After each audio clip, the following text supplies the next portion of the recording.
165 pounds middleweight division. Ito na yata ang division sa mundo ng pakikipagbasagan ng muka. Nabibihirang makatungtong ang ating mga kababayang mandirigmang Pinoy na handang itaya ang sarili nilang mga buhay upang maiahon sa hirap ng buhay ang kanilang pamilya sa mundo ng professional boxing. At bagamat buo ang loob at kilala ang ating lahi sa pakikipagbasagan ng bungo at away sa lansangan, ay medyo kinulang naman tayo pagdating sa tangkad at haba ng mga bias. Kaya naman pagdating sa aktual na laban ay medyo nadidihado tayo mga Pinoy kapag ibang lahi na ang ating mga nakikiengkwentro sa ibabaw ng parisukat na lona. Kaya naman dahil dyan ay tila ba lagi na lamang hinahamak at ginagawang katatawanan ang ating mga mandirigmang Pinoy sa tuwing sasampa at lalaban ng mga ito sa ibabaw ng parisukat na lona. At madalas pa nga kahit sa mga presscon at face-off pa lang ay palagi na lamang minamalit ng ibang lahing mga ito ang kapangyarihan ng isang dugong bughaw at mandirigmang Pinoy. Subalit ganun pa man mga idol, sa paglipas ng panahon ay mukhang nabaligtad na ang ihip ng hangin nang simulang makilala ang isang Pinoy middleweight prospect at yanagin nito ang bansang Amerika. At maglaon ay nakakasabay at tila nakikilala na rin po tayo pagdating sa pakikipagbasagan ng muka sa mabibigat na timbang. Isa nga pong patunay dyan ay ang unting-unting pag-alingaw ng pangalan ngayon ng tinaguriang bulldozer ng Philippine Boxing dahil sa mga bulldozer daw nitong mga kamao na walang iba kundi ang tubong nagkarlan sa Buanga del Sur na si Yumir Felix Marcial. Bagamat masasabing underrated ang tingin ng ibang lahi dito sa ating kababayan pagdating sa mabigat na timbang, ay hindi nila dapat iniismol ang kapangyarihan ng isang Pinoy pagdating sa sports ng suntukan, sapagkat sanay itong ating kababayan sa hirap ng buhay sa probinsya at anumang patayang trabaho, mapakonstruction man yan o barbero sa kalsada. At gaya ng ating 8 Division World Champion at pambansang kamo Manny Pacquiao ay laki sa hirap itong ating bidang si Yumir Marcial mga idol. Kaya naman ang pagboboxing ang nakita nitong paraan upang maiahon sa hirap ng buhay sa probinsya ang kanyang mahal na pamilya. Kaya naman bata pa lamang ay sumabak na ang batang Marcial sa pakikitigma sa ibabaw ng parisukat na lona. At dahil sa taglay na ang kinlakas at husay sa pakikipaglaban ay nakitaan kagad dito ng potensyal ng 50 panalo at ang 4 na po dito ay tinapos ng Pinoy sa pamamagitan ng brutal knockout at may 5 talo lamang. At ang matindi pa nga dito mga idol ay minsan nang nirepresenta ni Yumir Marcial ang Pilipinas sa Southeast Asian Games sa larangan ng boxing noong taong 2013 kung saan ay naiuwi niya ang gintong medalya at silver medal naman sa Asian Confederation Boxing Championship at hinirang noon bilang Best Asian Youth Boxer of the Year noong taong 2025. At dahil sa gabay at tulong ng ating 8 Division World Champion at pambansang kamo Manny Pacquiao ay napabilang si Yumir Marcial sa EP Promotion kabilang ang ilang mga future world champion sa Pinas. Di naman ang 6 na panalo kagad ang siyang tumambad dito na talaga namang ikinagimbal ng buong Amerika dahil sa kanilang nasaksihan kung saan ay puro knockout ang ginawa ng Pinoy sa kanyang mga naging kalaban.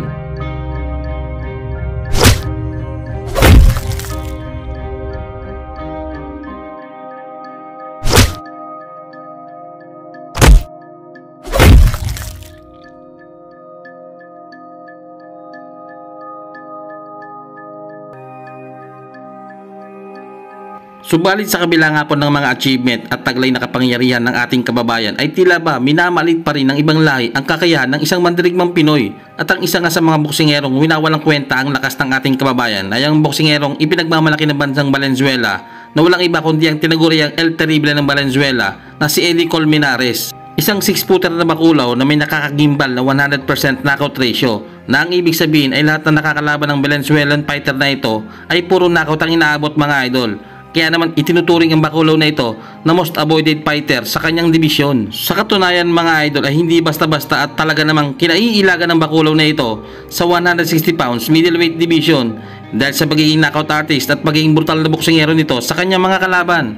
Dahil nga po dyan ay naging WBO Latino Super Welterweight itong si Bakulaw noong taong 2017 at naging WBC International Youth Middleweight Champion naman noong taong 2019 at naging undefeated si El Terrible ng Valenzuela sa nakalipas na 5 taon.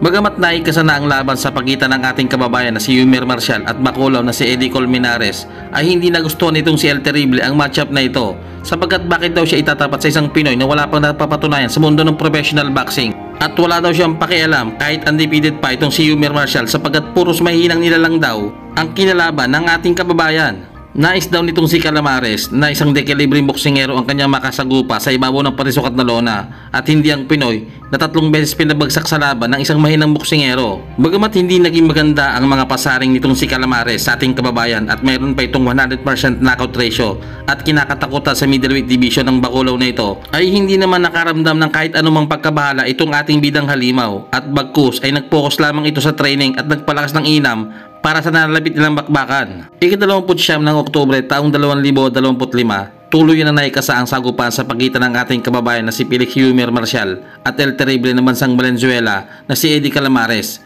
Paglalabanan ng dalawang bakulaw ang bakanting WBC International Middleweight Title. Ang kanilang bakbakan ay naganap sa Araneta Coliseum, Barangay Cubao, Ibabaw, Quezon City. So umpisa natin sa round 1 mga idol. Nakasuot ng red ng Valenzuelan fighter dito mga idol ha. Well, ang ating kababayan naman na si Yumer Marcial ay naka-black. Grabe, ang laki pala talaga dito ng kalaban ni Marcial mga idol, no? Literal na 6-footer.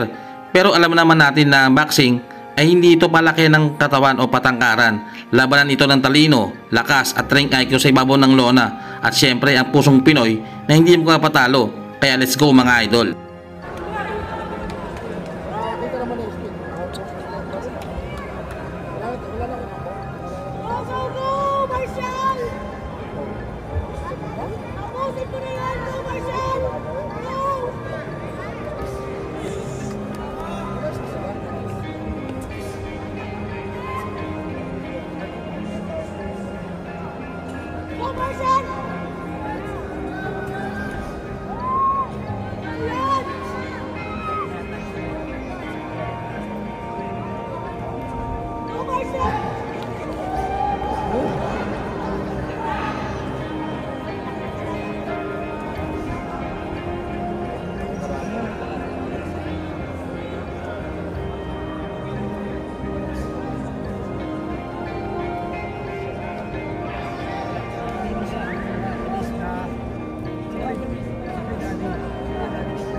Nice one, nice one.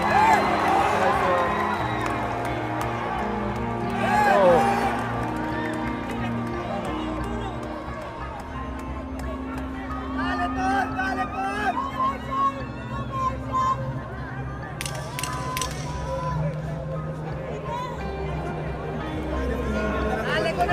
Round 2.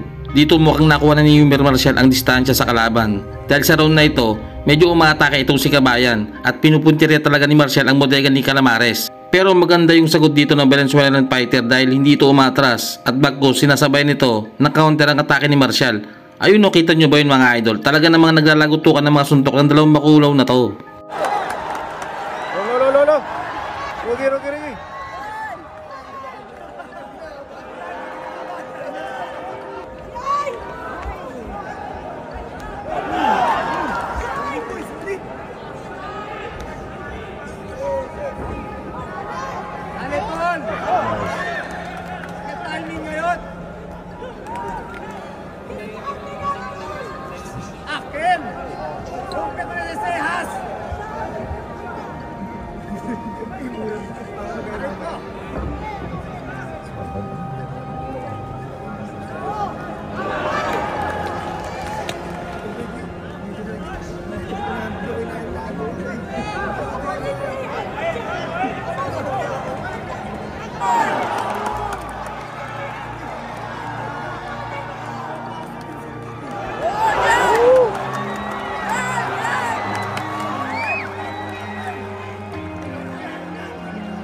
Nice. What? Taas kamay. Hoy! Taas kamay. Hoy!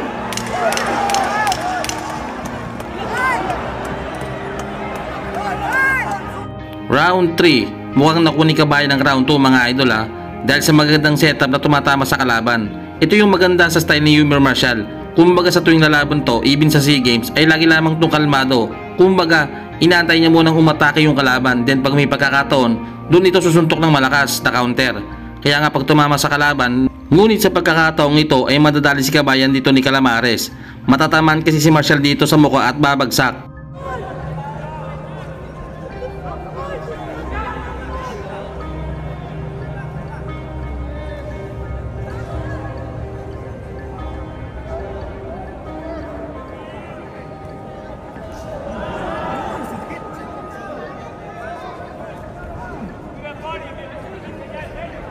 Nice.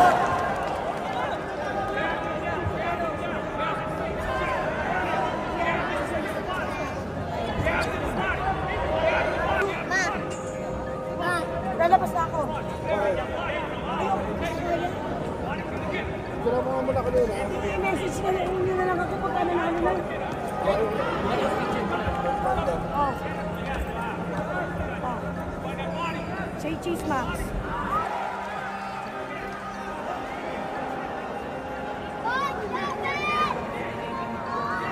Oh, Marshall, saan ka na lang sa tayo? Message mo na lang ako pag tapos na.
Round 4. Dito sa round na to, medyo naging agresibo si Yumir Marshall mga idol.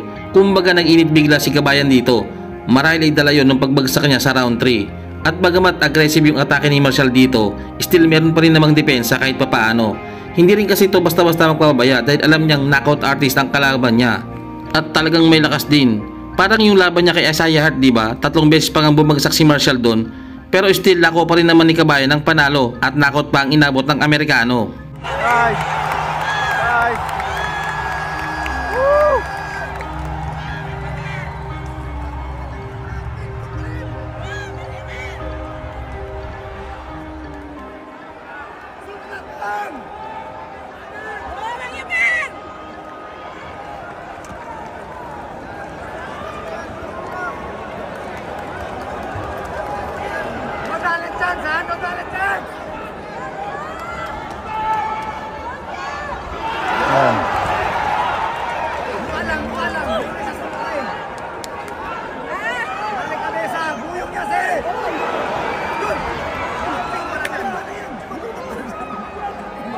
Yan.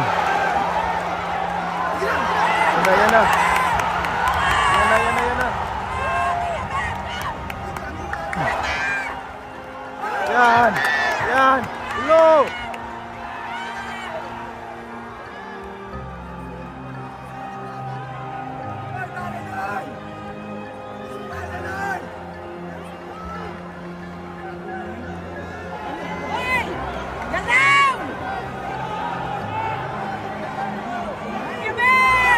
Yan. Roque. Roque. Roque. Roque.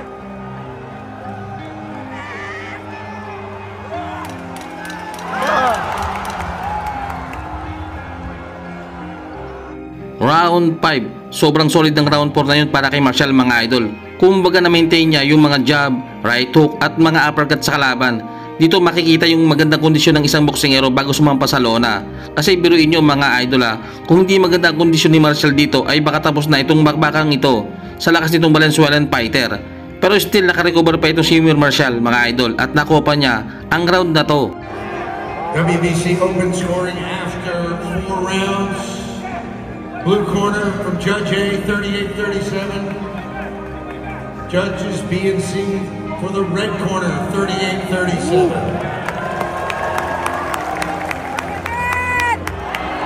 Yun. Yan. Rogi! Rogi! Rogi! Rogi! Yan! Yan! Yan! Woo!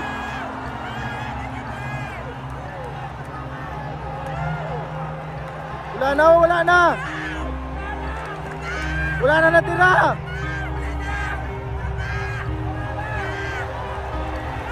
Wala na! Wow! Tatlo! Tatlo!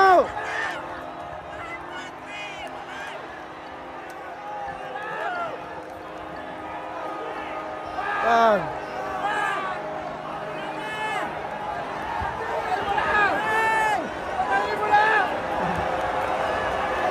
Woo!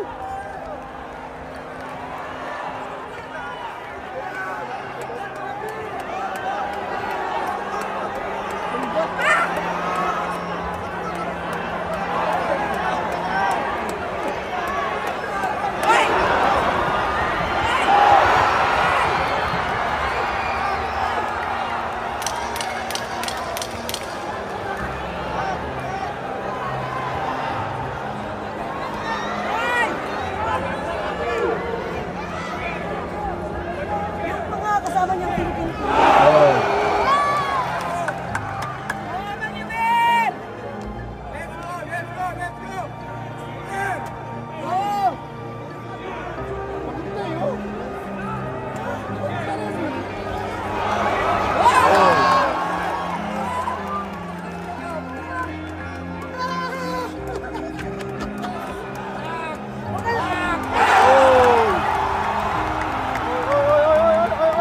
Oy, oy, oy!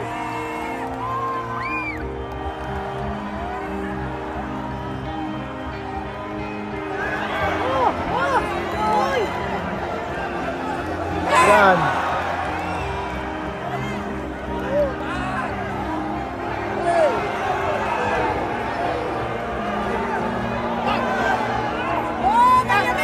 Round 6, parang gusto nang tapusin ng Valenzuelan fighter ang laban Marahil ay napansin nitong si Calamares na pagod na itong si Yumir Marcial. Pero sabi ko nga diba mga idol, maganda ang conditioning nitong si Kabayan, kaya hindi ito basta-basta mapapagod. Kumbaga ganito naman talaga ang style ni Marcial Medyo aalalay muna, pero pag nakahanap yan ng magandang counter, saka yan bibitaw ng 1-2 combination. Pagmasdan yung maigi mga idol.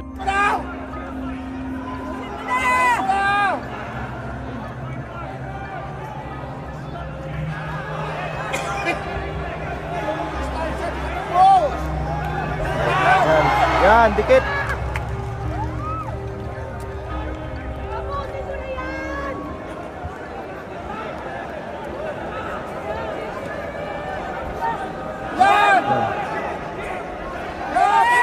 Oy, oy. Yan.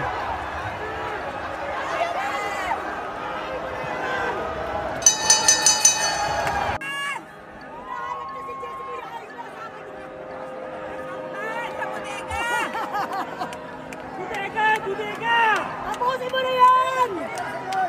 Hinahanap si Tang. Kumal ka tagbibidyo sila, Bill. Mabilis lamang, Yumir!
Yan.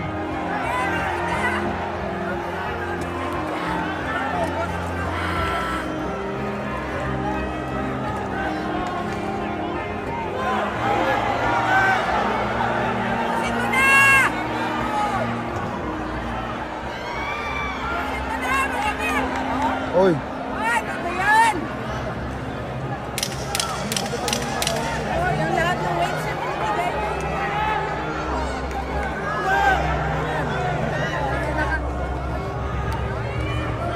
Mayamel, lawas! Cuerpo doon, dale cuerpo. Cuerpo, Pinoy ka! Dale ko na sa ribs. Tingga, juta na ang ribs.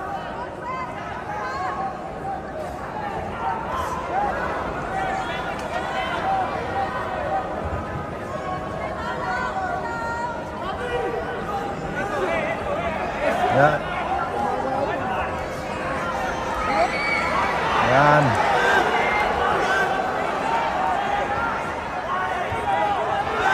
Lawan!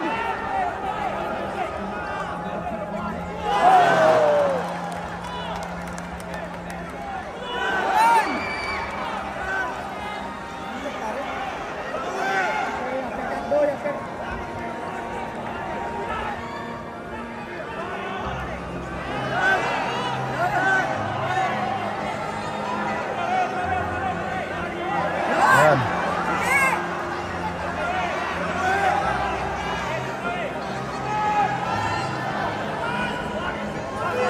Mati! Yan. Sige! Ay! Mati!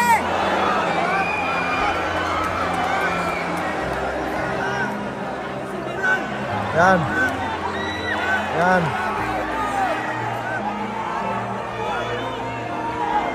Lawas! Yang!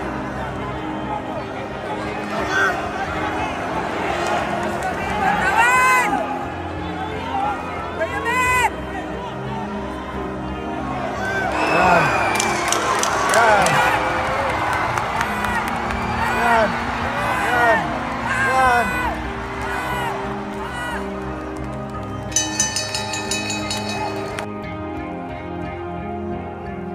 Marshall! Mayamel! Mayamel! Kaibigan. Martian! Martian! Marshall!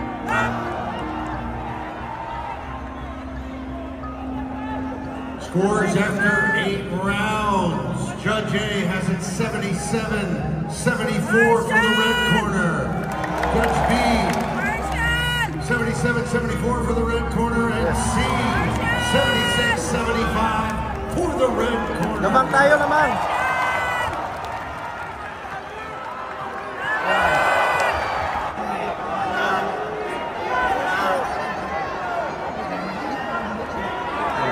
Mati!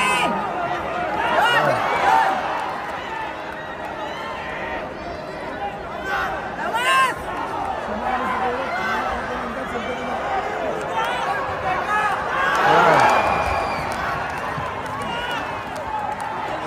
Mati!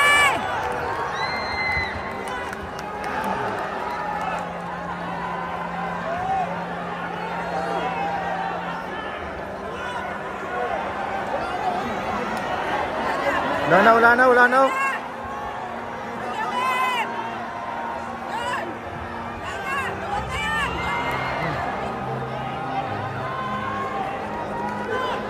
Yan. Mati! Mati!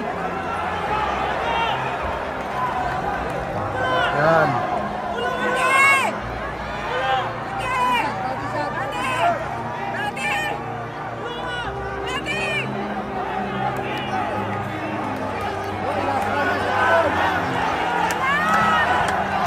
Mayamel! Lawas!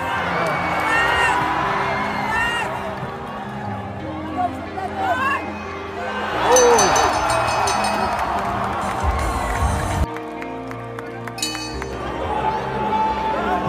Oh, gago.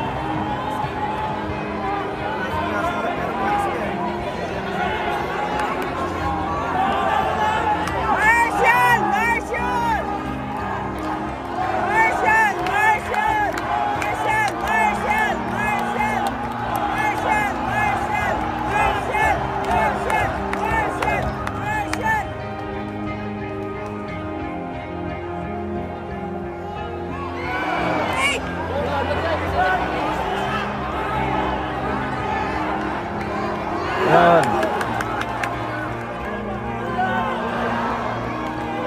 Oy.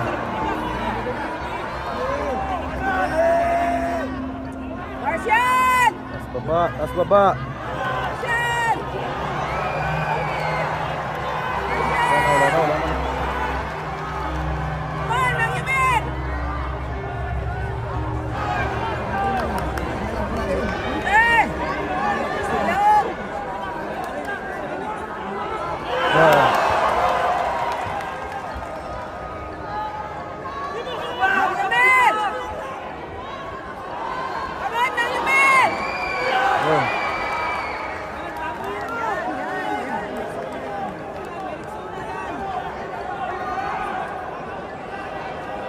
Come on,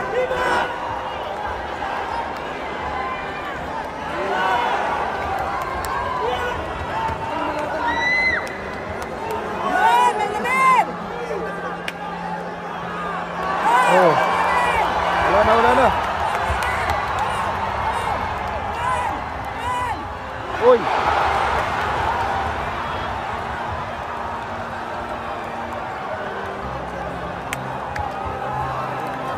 Kumpiyansa kasi.